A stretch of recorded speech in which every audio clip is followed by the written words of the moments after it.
Bonjour Richard Amos. Bonjour. La flambée des carburants inquiète les Français. La France insoumise demande le blocage des prix. Le RN réclame la baisse de la TVA. Les socialistes, un chèque énergie pour les plus modestes. Que souhaite le MoDem ?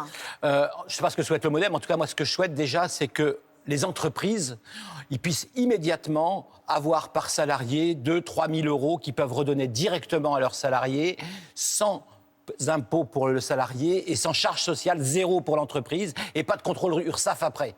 C'est-à-dire qu'on dit à toutes les entreprises, vous avez envie d'aider vos salariés, on va vous permettre, sur la base de, par exemple, de 3 000 euros, immédiatement de le donner à vos salariés pour qu'ils viennent travailler. Immédiatement. C'est moins de recettes pour plus tard pour l'État, mais ça permet de dire aux gens qui travaillent, on va vous aider. Parce que, pardon, excusez-moi, on a viré les gens des villes, les pauvres des villes, parce que c'est trop cher, pour les mettre à la campagne. Ils ont des bagnoles, des fois des vieilles bagnoles, et c'est eux qui sont pénalisés. Quand vous entendez Sébastien Lecornu qui dit qu'il n'y aura pas de chèque global pour les Français, mais des mesures ciblées, les pêcheurs, les agriculteurs, les transporteurs, vous dites que c'est en phase avec l'état de nos finances publiques ? Mais évidemment, évidemment. Je veux dire, les gens vont dire, on va faire des chèques, on fait des chèques. Puis après, on dit, mais l'État, il est endetté. Donc, on n'a plus d'argent. On n'a plus d'argent. Il faut le dire aux Français. Il n'y a plus de pognon. Il faut faire des économies, il faut que l'État se serre la ceinture pour pouvoir aller à l'essentiel. On a été à l'essentiel, le Premier ministre a été à l'essentiel quand, par exemple, on a aidé nos pêcheurs parce qu'ils ne pouvaient plus sortir. Donc là, c'était réel. Mais de toute façon, on ne peut pas faire des chèques avec de l'argent qu'on n'a pas. Sinon, ça s'appelle comment ? Des chèques en bois. Lors des municipales, le RN a continué de s'implanter en remportant des villes moyennes. La France insoumise a gagné des villes de plus de 100 000 habitants. Est-ce que ce sont finalement les deux vainqueurs de scrutin ? Oui, globalement, ce sont les deux vainqueurs. Mais attention, il y a aussi beaucoup de maires dans la ruralité qui ont gagné, qui n'avaient pas de parti politique. Donc les grands vainqueurs, c'est des gens qui n'avaient pas d'étiquette politique. C'est des gens qui étaient des maires, des femmes et des hommes qui étaient en ligne directe avec les citoyens. C'est ceux-là qui ont gagné le plus. C'est pas les autres. Les autres, c'est nous qui commentons de la politique politicienne. Ceux qui ont gagné, c'est les maires et les maires, femmes ou hommes, qui étaient en prise directe et qui n'étaient pas dans un parti politique. Ce que ça veut dire, en tout cas, c'est que oui, dans les partis politiques, il y a deux lignes très claires. Une chez LFI, je m'y oppose. Une RN, je m'y oppose. Et au milieu, on a ces espèces de trucs auxquels je fais partie, auxquels on n'est plus capable de parler aux Français. Alors, directement. Vous vous rendez compte qu'après les municipales, on n'arrête pas de dire est-ce que finalement Édouard Philippe, il va aller avec machin, machin va aller avec machin. Est-ce que finalement le PS va aller avec LFI ? Mais on parle quand aux Français ? Et donc, ce qui s'ouvre devant nous, c'est pas les combines politiques. C'est des hommes et des femmes qui vont dire aux Français courageusement, on va y aller. Le RN, qui dans beaucoup de municipalités enlève le drapeau européen sur le fronton de ses mairies, est-ce que ça vous choque ?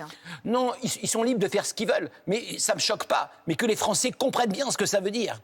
Ça veut dire que cette Europe, donc contrairement à ce qu'on croit, les Français sont attachés, même si c'est pas l'Europe telle que là elle est faite et qu'elle est trop technocratique, les Français sont attachés à l'Europe. Et je dis aux Français, regardez le RN, regardez ces gens qui veulent pas de cette Europe, ne veulent pas d'une Europe qui nous protège, parce que sans l'Europe, la France elle est trop petite aujourd'hui. On est surendetté, on est tout petit. Si on n'a pas d'Europe, si on se met pas d'accord, si on ne fait pas une armée européenne, on va crever. Notre pays est en déclin. Et donc je dis aux Français, regardez bien ce que c'est que le RN. Voilà, prenez pas que votre colère. Regardez ce que c'est que le RN. On a aussi beaucoup vu de scènes de tension, voire même de violence dans certaines mairies, remportées notamment par la France insoumise. Lors de la proclamation des résultats, Gérald Darmanin évoque un sentiment pré-révolutionnaire électoral. Est-ce que vous êtes d'accord avec lui ? Oui, je suis d'accord avec Gérald Darmanin.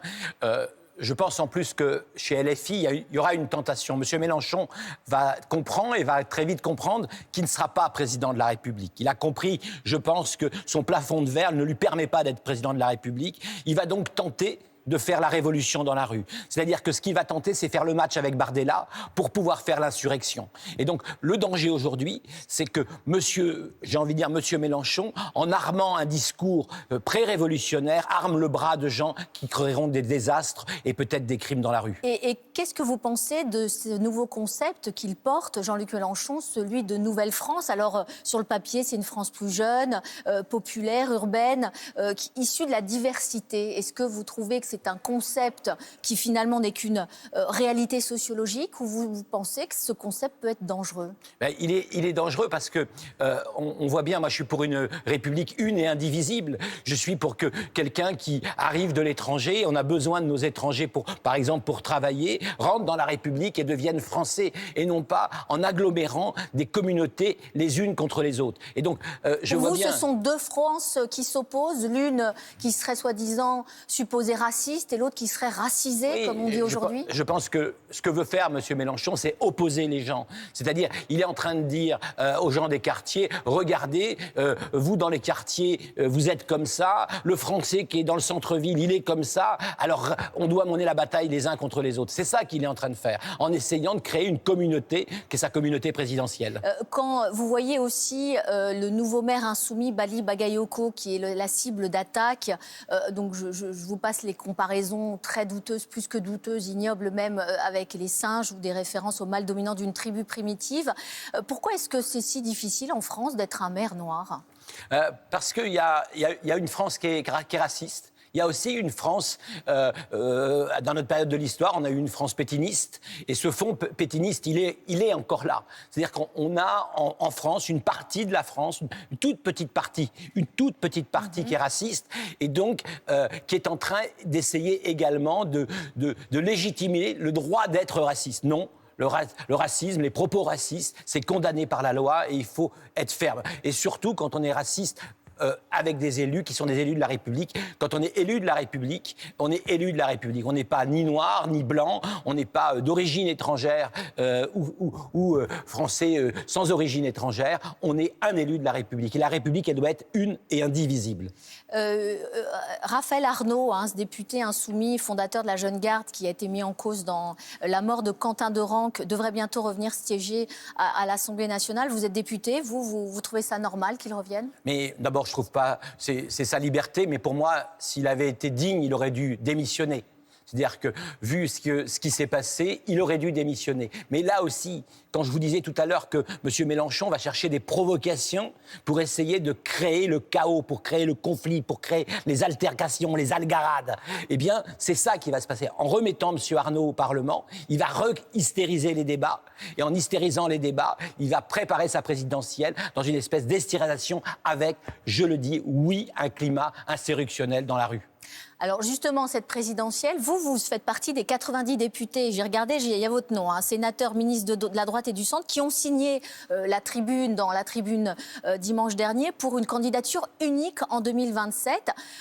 Pourquoi vous l'avez signé, vous? Alors, moi je pense que si demain il n'y a pas un candidat du bloc, alors du centre, ça dépend où on situe le centre. Moi j'estime que M. Glucksmann est dans le centre. C'est le centre-gauche, mais c'est les démocrates. Donc vous êtes comme Gérald Darmanin qui dit jusqu'à cette gauche social-démocrate. Moi, ça fait des mois et des mois que je dis de Glucksmann à Darmanin. Je veux dire, voilà, en passant par Édouard Philippe, en passant au centre par Jean-Noël Barrot, qui doit, à mon avis, avec François Bayrou, porter une pensée centriste qui est particulière. Vous souhaitez, je vous interromps, que François Bayrou soit candidat en 2027? Non, et puis il a dit qu'il ne le serait pas, donc les choses sont claires. Mais on a François Bayrou, mais on a aussi, je pense à notre ministre des Affaires étrangères, qui fait un travail formidable, Jean-Noël Barrot, qui est du MoDem, et qui peut incarner la pensée centriste au présidentiel. Et je souhaite que Jean-Noël Barrot, même si le moment est compliqué pour un ministre des Affaires étrangères, reprenne le flambeau notamment de cette pensée centriste. Mais alors dans vos tribunes, j'ai bien lu là aussi, il n'y a pas on ne parle pas de primaire. Donc ça veut dire comment on départage les heureux postulants Moi je pense qu'aujourd'hui, il y a deux façons de les départager.